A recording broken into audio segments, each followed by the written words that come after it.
Magandang araw po sa inyong lahat mga kababayan at welcome back dito po sa PNR at ito nga mga ka-review natin latest news. Nako, sa wakas nilabas na ang katotohanan. Yan, Vice President Sara panalo na.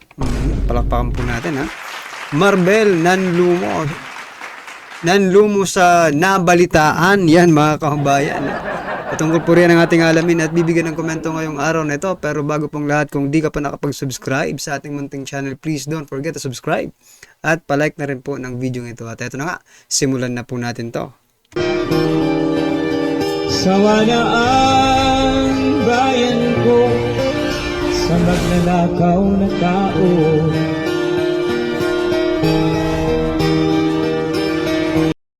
So yan mga kababayan, bago po natin muling i-play ang video ito, nako, eto may share lang po ko sa inyo kasi ang may isang news outlet, no, mainstream media nag-post mga kababayan na eto, si President Bongbong Marcos Jr. mga kababayan hindi pa rin makamove on, no?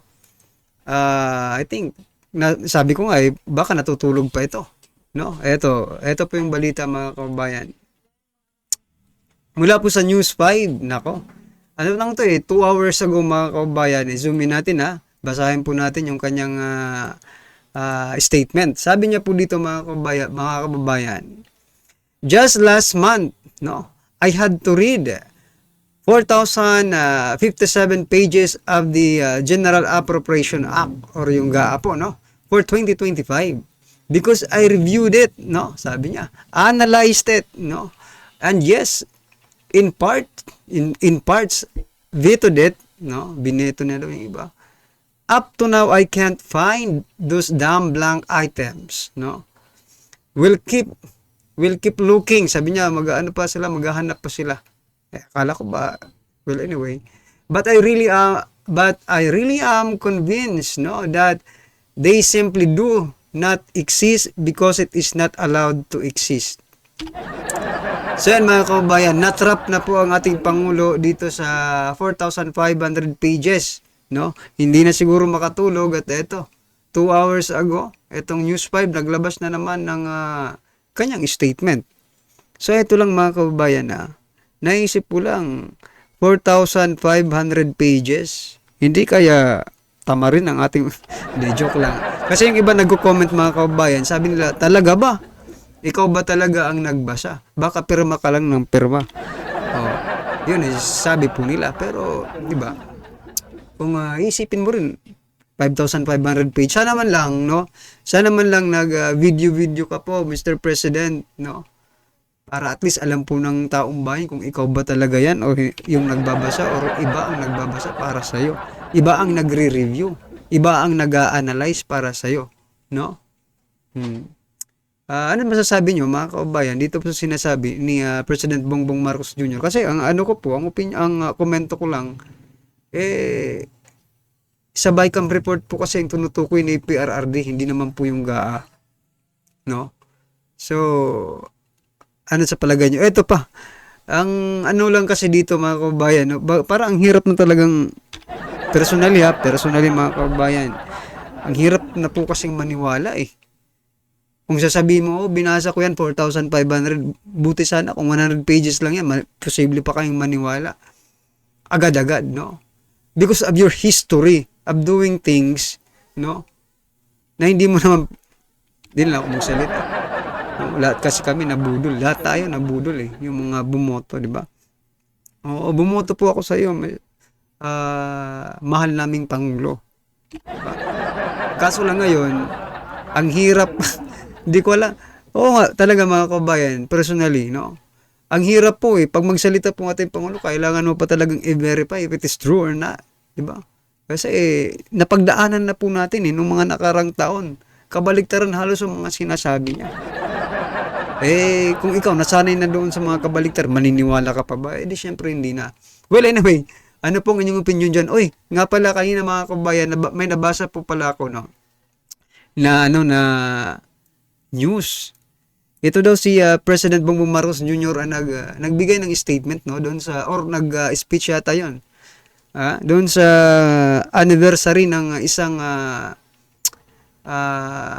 samahan ng mga abogado, no, mga kababayan, anniversary yata 'yon. At sinasabi niya nga ito, ganito pong sinasabi niya, no?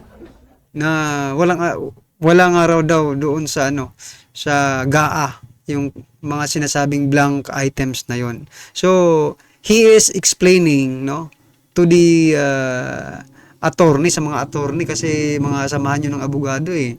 No, sa Cebu yata 'yon, mga kababayan. Oh, ito Cebu nga, no? Oh, yan ito nga yung balita. Nako, ito pala. Basahin ko po para sa inyo ha. Nanindigan si President Bongbong Marcos Jr. na walang blankong item na nilagdaan niyang 2025 General Appropriation Act o National Budget. Sinabi niya ito sa pagdalo niya sa 20th National Convention of Lawyers sa Barangay Lahug, Cebu City, no? Ngayon to, Huwebes, January 30. Yan, mga kababayan. So, nagpapaliwanag po siya sa mga lawyers, no?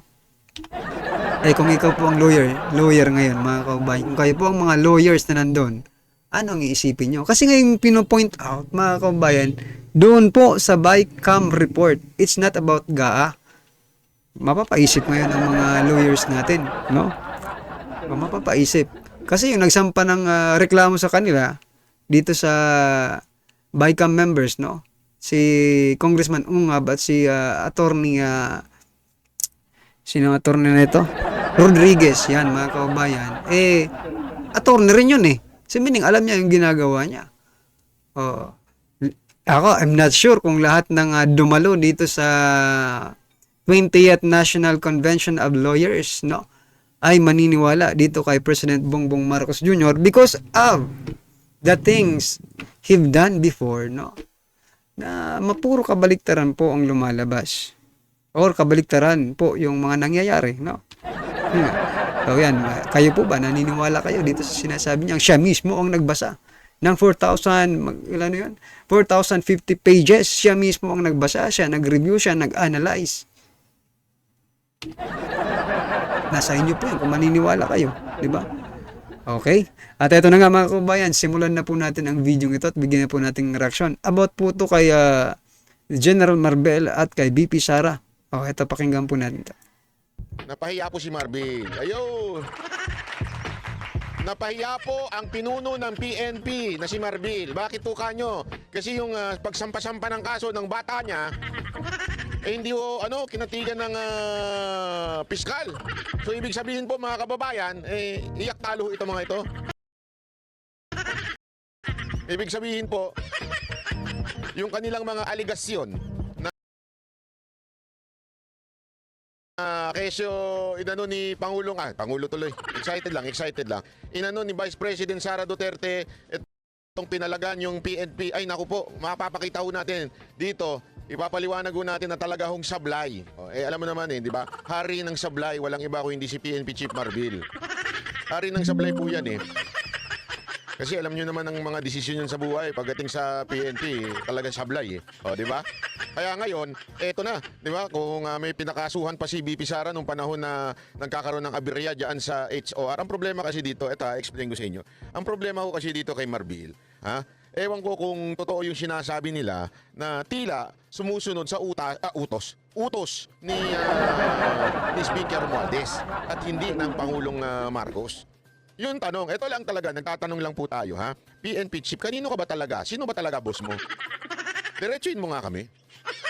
Kasi tila, ang nangyayari ngayon, tila ang boss mo si Romualdez Napaghalataan po natin yan nung panahon na nagkaroon po ng problema si BP Sara Duterte sa Kamara kung saan ipinakulong yung kanyang chief of staff at tila inutusan lang ng pamunuan ng PNP na na dalhin yung si chief of staff doon nagkasakit, dalhin ibalik sa kung saan man sa public hospital kahit hindi kayang gamutin.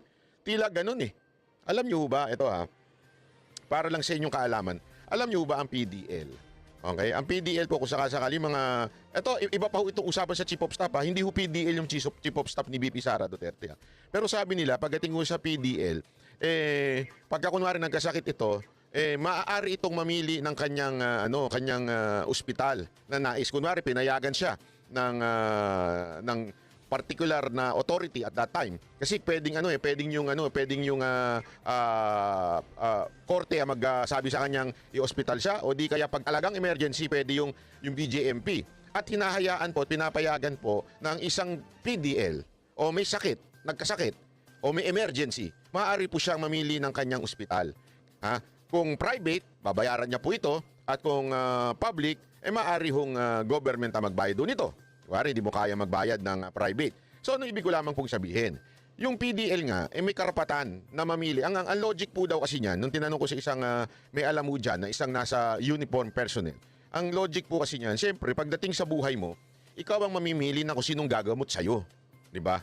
So gayon din, ito isipin niyo na lamang po isipin niyo na lamang po nung panahon na kung saan yung Chief of Staff ni Vice President Sara Duterte hinimatay, yung Chief of Staff ni VP Sara Duterte ay talagang nahirapan na huminga, at nung dinala sa ospital, it took a while, di ba? We were there. Ang tagal bago nila pinapasok yung ambulansya, ang tagal bago nakalabas yung Chief of Staff at nadala sa ospital.